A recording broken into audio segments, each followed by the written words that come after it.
Salam. Ədliyyə İnfazın sual-cavab rubrikasındasınız. Bugün ailə hüququ mövzusundan danışacağıq. Aparıcınız Məncaləsinə, həmsöhbətim isə hüquqşünas mediator Zahir Quliyevdir. Zahir bəy, xoş gördük. Xoş gördük. Zahir bəy, keçək ilk sualımıza. Boşanma zamanı uşağın kimdə qalması necə müəyyən olunur? Boşanma zamanı uşağın kimdə qalmasına təbii ki, valideynlər öz aralarında razılığa gələ bilmirlərsə, mübahisə varsa, mütləq buna məhkəmə qərar verir. Amma istisna hallarda, əgər uşağın 10 yaşı varsa, məhkəmə uşağın fikrini mütləq mənada soruşmalıdır. Amma soruşmaq hələ qərarı uşaq verir demək deyil. İstisna hallarda da 7 yaşından sonra hakimin mülahizəsi əsasında uşağın fikri soruşula bilər.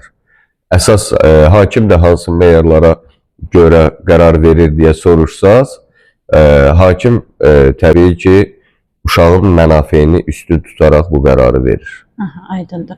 Bəs aliment necə hesablanır və kim tərəfindən müəyyən olunur? Aliment də yenə uşağın mənafeyi ilə bağlı bir məsələdir. Uşaqdan ayrı yaşayan valideyn uşağın saxlanması üçün aliment ödəməyə borcludur. Alimentin məbləği tərəflərin maddi vəziyyəti və uşağın mənafeyinə uyğun olaraq, əgər mübahisə varsa valideynlər arasında məhkəmə tərəfindən müəyyən olunur. Boşanma zamanı birgə əldə edilmiş əmlak necə bölünür bəs?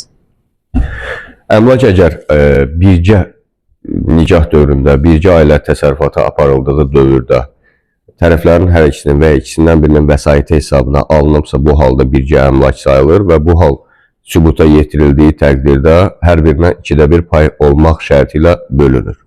Amma istisna hallarda uşağın mənafeyi nəzərə alınmaqla uşaq hansı valideynin yanında qalırsa, həmin valideynin xeyrinə qeyri-mütənasib şəkildə də bölünə bilər.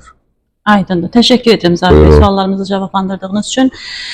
Belə dəyərli izləyicilər, əgər sizin də hər hansı hüquqi suallarınız varsa, Ədliyyə İnfazın Facebook səhifəsinə və ya 070-222-91-39 WhatsApp nömrəsinə yaza bilərsiniz.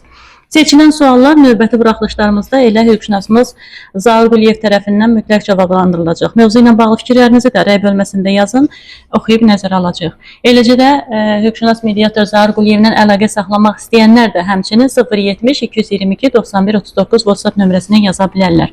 Dəyərli izləyicilərimiz, biz sizin üçün çalışırıq. Hüquqlarınızı bizimlə öyrənin.